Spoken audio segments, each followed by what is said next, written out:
ودخول وقت الصلاة فی حق من حدثه دائم، کہ اگر کوئی ایسا آدمی ہے جس کا وضو بار بار ٹوٹتا ہے، گیس کا مریض ہے، ہوا خارج ہوتی ہے ہر 2 منٹ کے بعد، 3 منٹ کے بعد، 4 منٹ کے بعد،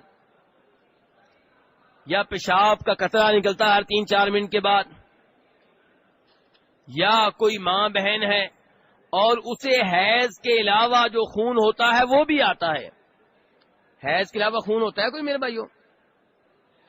جی حیض کسے کہتے ہیں پہلے یہ تو بتائیں مجھے۔ جی ماہواری کو، ہر مہینے ہر جوان عورت کو 5 دن 6 دن 7 دن خون آتا ہے، اور ان دنوں میں وہ نماز نہیں پڑھتی، ان دنوں میں روزے رکھنے کی اجازت نہیں ہے، ان دنوں میں خاوند کو بیگم سے تعلقات قائم کرنے کی اجازت نہیں ہے۔ لیکن کئی عورتیں ایسی ہوتی ہیں جنہیں حیض کے خون کے علاوہ بھی خون آتا ہے، اس خون کو کہتے ہیں استحاضہ۔ کیا کہتے ہیں؟ پہلے خون کو کیا کہتے ہیں؟ حیض۔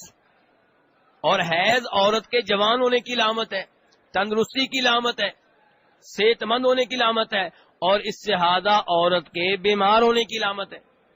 استحاضہ کا خون آئے تو علاج کیا جاتا ہے، حیض کا خون نہ آئے تو علاج کیا جاتا ہے۔ کیوں نہیں آ رہا؟ تو استحاضہ کا خون اگر کسی عورت کو آتا ہے تو ان دنوں وہ نماز پڑھے گی کہ نہیں پڑھے گی؟ پڑھے گی۔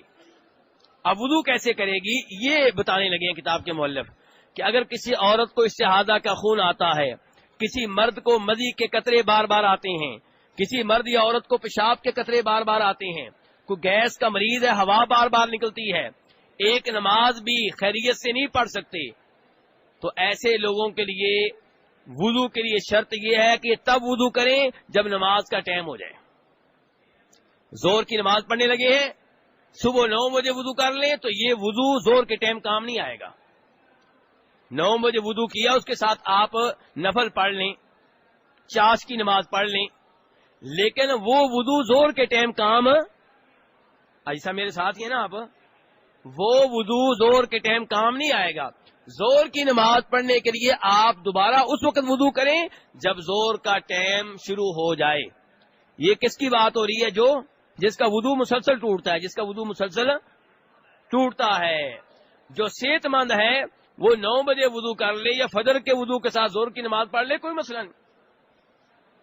بات ہو رہی ہے اس آدمی کی جس کا وضو بار بار ٹوٹتا ہے، تو اس کے بارے میں بات کر رہے ہیں کہ وہ جو نماز پڑھنے لگے گا اس نماز کے لیے وضو تب کرے جب اس نماز کا ٹائم شروع ہو چکا ہو، اذان ہوئی ہو یا نہ ہوئی ہو، ٹائم شروع ہو چکا ہو۔